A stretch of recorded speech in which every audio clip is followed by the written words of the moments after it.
UCC कानून को लेकर ऑल इंडिया मुस्लिम बोर्ड की तरफ से आज कुछ पोस्टर चिपकाए जा रहे हैं, जिसमें बताया गया है कि स्कैनर जो है, स्कैन करने पर आप अपनी आपत्ति दर्ज करा सकते हो, यानी कि आप यूसीसी कानून को नहीं मानते हो, इस तरह का बोर्ड लगा जाएगा। सौदागर जी हमारे साथ है। सर, क्या मैसेज है, किस तरह से आप लोग आपत्ति जताते हैं जिस तरह से सरकार जबरन जो है यूसीसी कानून थोपने की कोशिश कर रही है?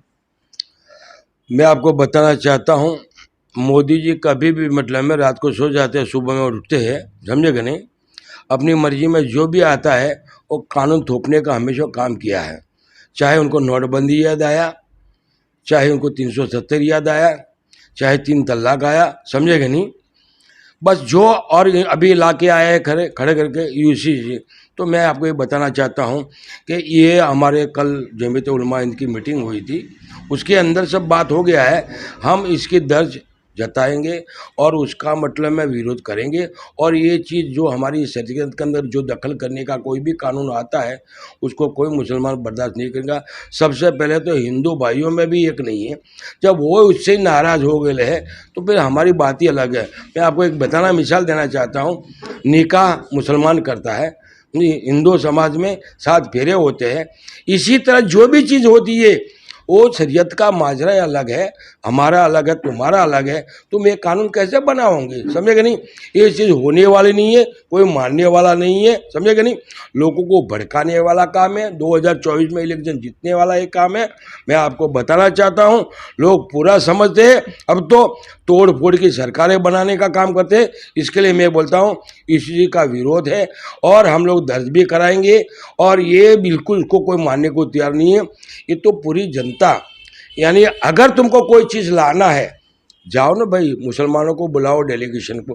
हमारे जमीयत उलमा हिंद है, हमारे मुस्लिम पर्सन लो है, उनमें से हमारे लोगों को बुलाओ, जैन समाज से बुलाओ, क्रिश्चियन समाज से बुलाओ, सिख समाज से बुलाओ, आदिवासी समाज से बुलाओ, सबको बुला के सबको बोलो कि भाई आप लोग क्या चाहते हो, हाँ सरकार ये चाहती है, आप क्या चाहते हो, सबको बिठाओ और एक बात पे सहमति करो, फिर कोई कानून बने तो चलो ठीक है भाई। इस देश को मजबूत करने के लिए कोशिश लोग कर रहे हैं, बाकी आज की जो सरकार है देश को तोड़ने का काम कर रही है। हम ये चीज को नहीं मानेंगे, इसका हम बहिष्कार करते हैं।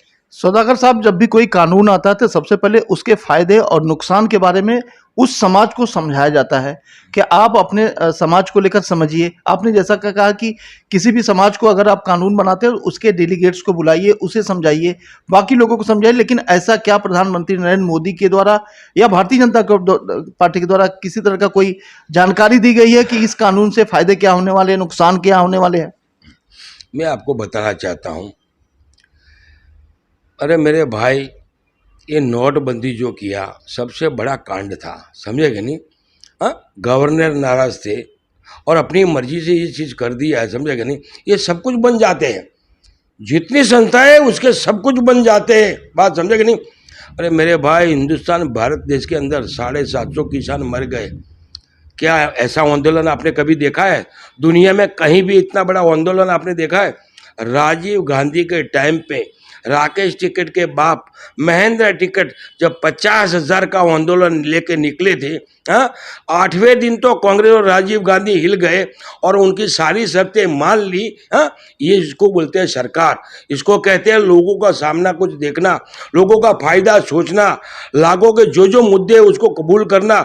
और ये आदमी ऐसा भाई घमंडी आदमी है, प्रधानमंत्री मोदी, समझेगा नहीं। शायद हिंदुस्तान में ऐसा आदमी किसी ने देखा नहीं है। हर चीज में जो भी कानून है देश को नुकसान पहुंचाने वाले इनके कानून है। कोई देश के इंसानों को कोई भला करने वाला कानून नहीं है। आज तुम रोजगार नहीं, गरीबी देखो, महंगाई देखो, हिंदुस्तान बर्बाद हो रहा है। इस आदमी ने देश को बर्बाद कर दिया है। मैं तो अंध भक्तों को बोलता हूं, अंध मीडिया को भी बोलता हूं, अब जागो और सच का सामना करो। समझे कि नहीं? निर्दोष लोगों के सामने देखो। आप ये मत देखो, ऐसा खोटा खेल मत खेलो। मैं आपको बोलता हूं कि हिंदुस्तान का हर बच्चा परेशान और तकलीफ में है। समझे कि नहीं? सब लोगों को, हिंदुस्तान के हिंदू, मुस्लिम, सिख, ईसाई जागने की जरूरत है। 24 में इनको घर भेजने का टाइम आ गया है। सब जागो और उनको घर भेजो। सलीम भाई, जो स्कैनर है वो कहाँ कहाँ लगाया जाएगा, किस तरह से आपत्ति जताई जाएगी जिस तरह से यूसीसी को लेकर? मैं एक छोटी सी बात बोलता हूँ। इनके गुरु थे गोवलकर जी, उन्होंने भी यूसीसी कानून के लिए मना किया था। 97 में एक वो आया था, उन्होंने भी बोला था कि ये नहीं हो नहीं सकता, पॉसिबल नहीं है, देश जलेगा। ये भी हुआ था। उसके बाद आज तुम अचानक ये बोल रहे हो क्या मैं औरत की शादी मानूंगा? क्या मर्द की शादी में मानूंगा? ये औरत और मर्द जो लीव लाइसेंस में रहते हैं, लिव इन रिलेशनशिप में जो रहते हैं, आप उनका जो बच्चा पैदा होता है, इस्लाम में तो हराम है वो। बगैर निकाह के, बगैर शादी के, या वो हिंदू हो चाहे मुसलमान हो, उसको वो बच्चा हराम माना गया। तो क्या हम उसको मानेंगे? देखिए, अगर आप हमारे मुस्लिम पर्सनल लॉ में कुछ भी वो करोगे तो मुसलमान तो चुप नहीं बैठने वाला है, कुछ तो करेगा। वो रोड पे आएगा, आपका सामना करेगा। तो बिल्कुल देखिए, ये तस्वीरें आपको दिखा रहे हैं कि इस तरह की तस्वीरें जिसमें सीधे तौर पर लिखा गया है कि all India Muslim personal law board पूरी तरह से यह जो है अपने इलाके में चिपकाएंगे, खासकर मस्जिदों में जहां लोग नमाज पढ़ने आते हैं उन्हें चिपकाया जाएगा और यह बताया जाएगा कि आप स्कैन करके इस कानून का विरोध कीजिए।